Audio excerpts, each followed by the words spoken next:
Dan karena dan S2 juga misalnya di luar negeri itu kan membuat ada jarak dengan Indonesia. Jadi juga aku bisa lebih reflektif terhadap apa yang aku lalui pada tahun 2019 kemarin gitu.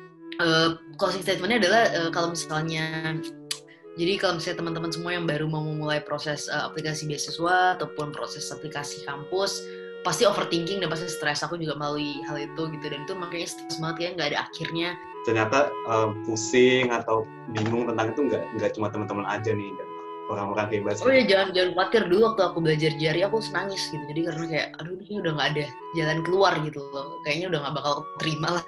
Halo seluruh Indonesia, assalamualaikum warahmatullahi wabarakatuh. Dengan Adit di sini, selamat datang di Indonesia Mentorship, sesi sharing dengan berbicara. Berbicara kita pada malam hari ini sangat spesial nih. Beliau adalah Kak Samara Amani. Mungkin teman-teman di sini udah pada yang tahu ya beliau siapa. Aku bakal sedikit bacain tentang profil ini dengan beliau. Beliau menempuh pendidikan S1-nya di Universitas Paramadina, jurusan komunikasi. Kemudian beliau lanjut pendidikan masternya di New York University dengan major Public Policy dan Media Studies. Mungkin langsung saja ya kita sapa. Halo Kak Samara. Halo Mas Adit, apa kabar? Halo, baik. Alhamdulillah. Samara gimana? Baik, alhamdulillah. Ini masih di Jakarta nggak ya? Masih di Jakarta. Oke. Nanti sesi malam ini ngalir aja Kak ya. Mungkin aku pengen mulai sesi malam ini dengan satu pertanyaan nih Kak. Oke, siap. Pertanyaannya, kenapa S2 lagi Kak? Oke, siap. Thank you Mas Adit pertanyaannya. Alasannya sebenarnya sederhana banget kenapa S2 lagi. Kalau buat aku personal. Karena dulu ketika aku kan nyalek usia juga sangat muda, aku berpolitik usia sangat muda. Dan waktu aku berpolitik tuh ya segala hal tuh serba intens. Nggak ada waktu untuk banyak baca, nggak ada waktu untuk belajar di luar proses pengalaman juga pelajaran. Tapi di luar itu belajar itu sangat sedikit. Dan ketika akhirnya nggak bisa duduk di DPR, rasanya dalam usia yang sangat muda ini dengan banyak pengalaman di politik kayaknya kurang sempurna kalau nggak dibarengi dengan pelajaran-pelajaran baru di mana yang bisa mengkomplement apa yang aku alami gitu selama tahun 2019 gitu. Jadi dan sebagai politisi kan kita juga harus berkembang ya. Kalau kita begitu terus, misalnya nanti ada pemilu-pemilu yang akan datang, pemilu 2019, oke lah jual masih muda gitu kan. Tapi misalnya nanti ada pemilu 2024 yang jual masih muda lagi, kayaknya kurang bagus ya. Dan sebagai politisi ya kita harus berkembang, harus lebih punya ilmu, harus bisa belajar, harus melalui proses pematangan, dan proses pematangan itu bisa dari pengalaman dan juga bisa dari belajar. Dan karena S2 juga misalnya apalagi di luar negeri itu kan membuat ada jarak dengan Indonesia ya. Jadi juga aku bisa lebih reflektif terhadap apa yang aku lalui pada tahun 2019 kemarin gitu, dibanding kalau S2-nya ada di dalam negeri, di mana kalau dalam negeri itu pasti akan terus ngurusin politik gitu. Jadi nggak akan ada jarak dan nggak akan ada waktu untuk refleksi atau berpikir tentang apa yang dilalui. Oke, jadi seorang politisi itu juga butuh mengupgrade diri kayak nggak ada pengetahuan iya dong, juga. wajib itu. Okay. Terus pertanyaan berikutnya, kenapa US? Ya. Oke, kenapa US? Sebenarnya karena alasannya simple ya, karena aku mau ngambil majornya itu public policy. Ya US memang punya kampus-kampus terbaik dalam bidang public policy, dan memang itu tradisi di Amerika gitu. Dan banyak orang yang dulu bilang sama aku kenapa nggak ngambil misalnya di Inggris atau misalnya di Australia, karena lebih cepat misalnya kalau misalnya di Inggris bisa setahun langsung pulang. Tapi ya alasanku ya aku pengen spend masih ada waktu 5 tahun, masih panjang untuk pemilu selanjutnya. Aku pengen spend waktu 2 tahunnya betul-betul belajar, berjarak misalnya dari politik, dan di sana memang banyak orang-orang dari universitas yang sangat bagus yang memang sesuai dengan minat dari apa yang aku pelajarin. Jadi sesimpel itu sih, karena kesamaan program dan memang juga kesamaan sistem ya. Jadi salah satu alasannya juga US dan Indonesia tuh mirip sekali, terlepas dari berbagai perbedaannya, tapi ada kemiripan-kemiripan gitu. Sama-sama sistem presidensil gitu ya kan, partainya juga sama-sama sangat terpolarisasi, masyarakatnya multikultural, tentu US beribu-ribu kali lebih multikultural dari kita, tapi at least ada kesamaan-kesamaan yang kayaknya menarik dan bisa lebih dipelajari dari negara seperti Amerika kalau misalnya kita ingin berpolitik di Indonesia gitu. Jadi segi gambaran umum bentuk pemerintahannya hampir sama kayak. Iya. Next question, kenapa New York University ya? Oke. Alasannya karena program. Jadi waktu dulu aku apply. Jadi ini disclosure aja ya. Aku dulu kan apply semua di daerah New York karena kebetulan suami aku juga tinggal di New York. Jadi nggak mungkin aku apply dari di luar daerah New York, ya kan. Jadi aku apply semua di daerah New York waktu itu. Dan yang aku apply itu waktu itu ada NYU, ada Columbia, ada New School, CUNY gitu, dan lain-lain. Sama satu lagi Rutgers University di New Jersey. Kenapa NYU? Alasannya karena fokus public policy aku itu adalah kota gitu. Jadi urban public policy. Jadi bukan seperti kalau SIPA itu kan fokusnya lebih ke international public policy, international affairs tuh SIPA di situ bagus banget. Tapi karena fokusnya adalah urban dan kemudian juga fokusnya lebih kepada dan New York itu kan menarik sekali, kotanya sangat multikultural dan lain sebagainya. Jadi ada profesor-profesor yang juga bagus-bagus gitu. Ya itu alasannya saya ngambil NYU. Dan aku kebetulan di NYU itu nggak ngambil departemen yang memang public policy. Jadi aku ngambil itu namanya NYU Gallatin.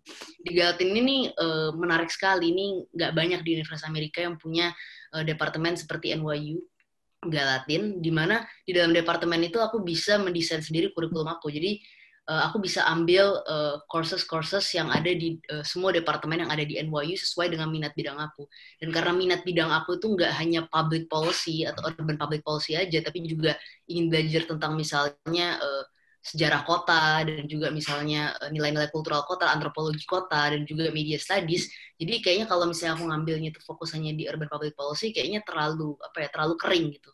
Kayaknya perlu ada courses lain yang mengimbangi dan menambah pengetahuan aku untuk supaya aku bisa ngambil kebijakan yang lebih komprehensif gitu. Jadi itu alasannya. Jadi karena ada departemen yang lebih fleksibel, departemen yang lebih cocok, dan juga fokus NYU kalau misalnya public policy memang lebih kota, dan aku memang lebih tertarik tentang kota dibanding public policy yang lebih internasional. Oke. Kenapa nggak ambil di Harvard kan? Ya, itu alasannya ada dua ya, jujur aja. Secara personal, alasannya karena memang apply-nya semua di New York. Yang kedua, ya kan, secara personal alasannya karena memang aku apply semua di New York, jadi alasannya itu yang pertama itu personal dan itu sangat mempengaruhi ya tentunya. Yang kedua, alasannya sih sebenarnya lebih Harvard bagus gitu ya. Tapi aku merasa bahwa lagi-lagi yang membuat kenapa akhirnya NYU itu ya karena departemen yang tadi berbeda itu, karena Gallatin ini yang memang nggak banyak ada. Aku nggak tahu apa di Harvard ada atau nggak banyak riset jadi nggak bisa komentar, tapi agak skeptis. Tapi intinya yang membuat NYU itu beda ya karena departemen itu, di mana aku bisa lebih fleksibel memilih courses-courses yang sesuai dibanding misalnya hanya secara saklek ngambil public policy gitu. Jadi ini menarik ya teman-teman untuk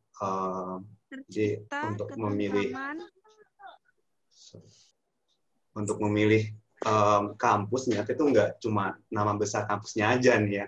Jadi dilihat juga terkait kurikulum yang mau diambil itu apa. Nah, selanjutnya kakak ini kan dapat ini ya Fulbright ya? Iya, betul. Bisa cerita Kak perjalanannya gimana kemarin daftar Fulbright? Iya. Oke, perjalanan Fulbright panjang ya, mungkin setahun apalagi di masa pandemi ini lebih panjang lagi perjalanannya. Jadi mungkin bagi teman-teman di sini yang tertarik apply LPDP, kita tahu kalau LPDP itu prosesnya paralel. Jadi kalau perlu harus dapat LOA dulu gitu dari kampus-kampus gitu, dapat letter of acceptance dari kampus-kampus yang ada, terus baru apply LPDP gitu kan. Misalnya juga bisa sih apply LPDP dulu, tapi terus dalam proses cari LOA. Tapi kalau Fulbright itu jelas dari awal kita apply beasiswanya dulu, karena Fulbright itu yang akan mendaftarkan kita ke kampus-kampus ini. Jadi kalau misalnya dulu sih aku apply Fulbright, persyaratannya belum seperti sekarang, karena aku cek di persyaratan yang ini udah lebih ribet, udah diminta kasih submit personal statement, study objective dan lain sebagainya. Kalau dulu persyaratanku cuma diminta bikin satu one page personal statement, terus TOEFL ITP itu kalau nggak salah 550 minimal, itu setara 80 TOEFL IBT, terus kemudian Udah kalau nggak salah merekomendasi aja gitu, 2 orang rekomendasi gitu. Dan paling penting sih sebenarnya gimana caranya dari personal statement itu kita bisa tarik benang merah dari pengalaman kita gitu. Terus kenapa kita pengen belajar di US, dan kalau di Fulbright selalu esainya itu harus general gitu. Jadi jangan sebut universitas tertentu, jangan sebut misalnya jangan sebut pengen kuliahnya di Harvard atau pengen kuliahnya di Columbia gitu. Karena itu belum tentu Fulbright setuju dengan itu gitu. Karena ada hal-hal yang harus negosiasikan sama mereka. Jadi lebih general aja kenapa pengen sekolah di US dan kenapa pengen ngambil S2 lagi, tarik benang merahnya di antara pengalaman dan keinginan untuk pengalaman, keinginan untuk S2 dan kira-kira impact apa yang bisa kita bawa ketika kita udah selesai S2 nanti ke Indonesia gitu.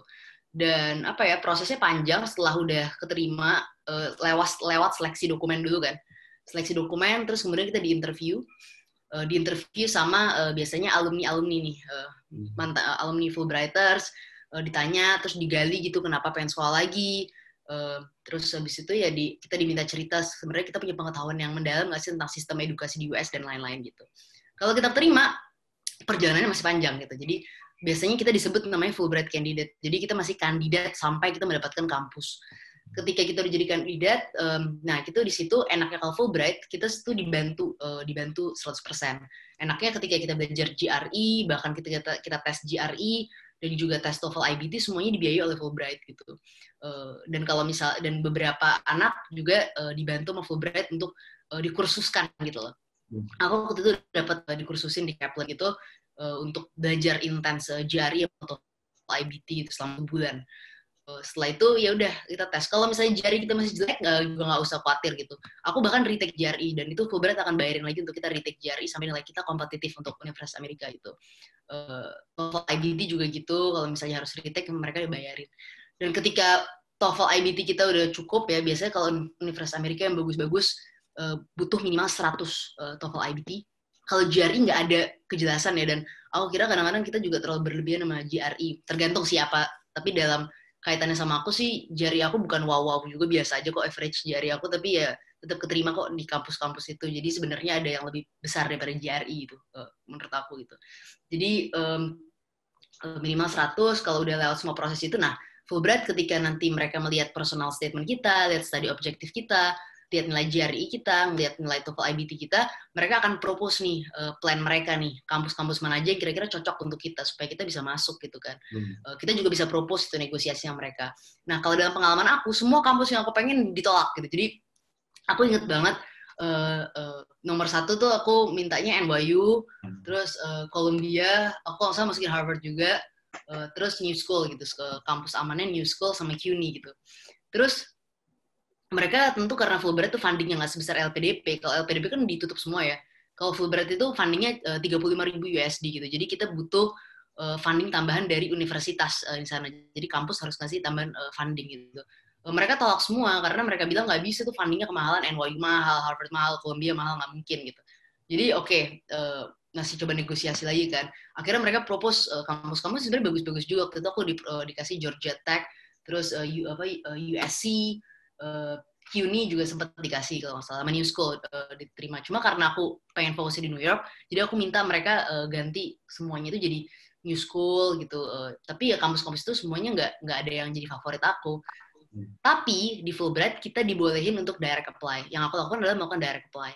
Kalau kampus-kampus yang didaftarin oleh Fulbright ini kampus-kampus yang mereka akan bayarin application fee-nya dan lain sebagainya. Nah, tapi yang aku apply sendiri, aku harus bayar application fee-nya sendiri. Nah, aku lakukan itu karena ya kapan lagi kan, jangan sampai aku mau sekolah S2, sekalian sekolah S2 di sekolah yang aku nggak pengen gitu. Jadi aku tetap lakuin. Dan akhirnya waktu itu jalan aja gitu prosesnya Fulbright dengan proses mereka sendiri, dengan kampus-kampus yang kita setuju bersama, aku juga jalan dengan prosesku. Dan akhirnya kan aku terima di kampus-kampus yang kayak NYU, Columbia gitu. Dan keterima juga masalahnya di kampus. Jadi masalah nih, karena keterima juga semuanya di kampus yang Fulbright propose gitu. Dan Fulbright maksa, udahlah sama kampus-kampus kita aja gitu. Karena nggak ada shortfall sama sekali loh. Kamu bagus nih, kamu kayak di cover semua sama mereka scholarship-nya bagus dan lain-lain. Sementara ketika itu pas aku terima di NYU, aku masih shortfall gitu, masih nungguin keputusan kira-kira bakal dapat beasiswa tambahan apa enggak dari mereka gitu. Kalau nggak dapat beasiswa tambahan dari mereka, ya berarti kan udah susah banget keadaannya kan, berarti kan harus puter otak gimana caranya biar bisa tetap di sana gitu. Tapi akhirnya aku dapat beasiswa tambahan dari NYU, terus karena ada beasiswa tambahan, terus habis itu juga aku jelasin kenapa aku pengen NYU, ya aku negosiasi agak alot, karena mereka kan juga udah jalan proses mereka ya. Tapi ya udah, karena udah dijelasin, karena aku merasa programnya cocok, ada profesor yang cocok sama aku untuk aku belajar di sana, dapat additional scholarship, dan aku juga ngerasa ya NYU itu salah satu kampus yang terbaik di Amerika Serikat, misalnya untuk media studies-nya tuh ya bagus banget, untuk urban policy-nya bagus banget, ya kayaknya sayang banget nih kalau dipas hanya karena proses yang Fulbright pilih gitu. Ya udah, akhirnya setelah negosiasi itu mereka setuju sih gitu. Panjang jadi perjalanannya. Berarti Kak, jadi emang bener sih, Fulbright itu kan terkena L-nya 1 nih ya, jadi emang dia nggak full gitu ya. Nah, berarti Kakak untuk saat ini rencana fundingnya gimana berarti? Dapat dari kampus? Oke, ini aku fair aja. Jadi gini, aku dapat dari Fulbright. Jadi Fulbright itu ngasih kita 35.000 USD per tahun, per academic year. Dan itu kalau misalnya kita performa akademik kita bagus, untuk tahun kedua kita akan diperbarui. Waktu itu aku dapat dari NYU itu 15.000. Jadi tambahan scholarship dari NYU 15.000. Total programnya kalau nggak salah tuh 80.000 atau berapa gitu. Jadi aku udah hitung-hitung, pokoknya intinya tuh kalau dari dana NYU dan dari dana NYU, scholarship-nya NYU ini dan Fulbright, sebenarnya untuk tuition fee-nya udah kebayar full gitu. Cuma persoalannya kan masalah ini kan stipend bulanannya itu kan. Tapi aku sih sebenarnya jujur aja nih privilege banget ya, karena kebetulan suami aku kan tinggal di New York. Jadi kita nggak perlu sewa rumah lagi gitu loh. Jadi ya udah, akhirnya aku ya bilang sama Fulbright, negosiasinya oke, nggak masalah, kamu bayarin aja sekolah ini, negosiasi sama NYU gitu ya kan, dari duitnya NYU dan duitnya Fulbright, ya udah aku bayarin semua gitu ya, untuk kehidupan sehari-hari gitu ya, makanan dan lain-lain, dan juga untuk ya tempat tinggal, itu jadi tanggung jawab aku. Itu sih titik temunya. Closing statementnya adalah kalau misalnya teman-teman semua yang baru mau memulai proses aplikasi beasiswa ataupun proses aplikasi kampus, pasti overthinking dan pasti stres. Aku juga melalui hal itu gitu, dan itu makanya stres banget ya, nggak ada akhirnya, dan melelahkan gitu, stres sendiri gitu. Tapi jalanin aja, semuanya tuh pasti ntar akan ada akhirnya gitu. Jadi nggak usah khawatir, jalanin aja, lakuin aja, kerjain aja personal statementnya, kerjain aja study objektifnya, belajar aja GRE-nya, nggak usah stres, lakuin aja gitu. Jadi nggak usah terlalu banyak berpikir, nggak usah terlalu banyak stres, yang penting kerjain dan proofread. Dan yang paling penting, kalau misalnya aku disuruh milih untuk teman-teman yang mungkin stres belajar TOEFL, belajar GRE, fokuskan misalnya energi kalian lebih pada TOEFL. Kalau misalnya menurut kalian semua udah super pusing, lebih pada TOEFL, pastikan TOEFL kalian tuh bagus. Kalau bisa 100 minimal, di atas 100 lebih bagus lagi, tapi 100 minimal. Kenapa? Karena ini adalah syarat paling penting untuk teman-teman bisa masuk kampus bagus. Nggak semua banyak departemen di kampus bagus yang GR-nya opsional, tapi kalau TOEFL untuk international student tuh harga mati. Jadi fokuskan seluruh energi juga pada TOEFL supaya itu nggak menjadi penghalang ketika teman-teman nanti apply ke kampus gitu sih. Dan semangat terus tentunya. Jadi penting banget ada forum-forum seperti Studenasia ini, karena tahu banget bagaimana proses, aku sadar banget gitu, proses aplikasi beasiswa, proses aplikasi kampus itu stres, dan support system tuh penting banget buat kita, karena pasti yang kita serba gelap. Jadi support system yang paling penting, dan jangan takut untuk tanya sih menurut aku. Oke. Thank you Kak Samara atas insight-nya ya, dan banyak sekali ya yang saya dapat juga bahwa seorang Kak Samara pun sempat stres juga nih mikir nih untuk apa ya. Jadi ternyata pusing atau bingung tentang itu nggak cuma teman-teman aja nih, dan orang-orang hebat. Oh ya, jangan khawatir. Dulu waktu aku belajar GRE aku nangis gitu. Jadi karena kayak aduh, ini udah nggak ada jalan keluar gitu loh. Kayaknya udah nggak bakal terima lah. Tapi ya pokoknya jalanin aja, ntar akan keluar kok dari lubang kesetresan itu. Ya gitu Kak ya. Jadi mungkin teman-teman yang menganggapan bahwa seorang orang besar itu gampang gitu ya, padahal nggak juga. Mungkin mereka aja yang nggak nge-publish kesedihan itu Kak ya di media sosial mereka gitu ya. Oke, itu aja. Thank you Kak Samara. Thank you Mas Adi dan semua. Thank you buat Kak Samara yang udah ngeluangin waktunya di tengah-tengah kesibukan. Thank you juga buat teman-teman semua yang udah ngeluangin waktu untuk join acara ini. Semoga sesi pada malam hari ini bisa menjadi penyebab nih diterimanya teman-teman di kampus impian gitu, mau di US, mau di Inggris, mau dimanapun itu ya Kak. Pokoknya Amin. ya ingat nih Kak Samara aja sesosok yang apa ya bisa dibilang cukup menginspirasi, masih pengen belajar gitu ya teman-teman. Kalau bisa juga semangat belajarnya jangan sampai hilang. Gitu. Oke gitu aja ya Kak Samara. Thank you buat teman-teman semua. Sampai ketemu di pertemuan berikutnya. Thank Thank you. you, Kak. Bye. Thank you. Thank Bye. you.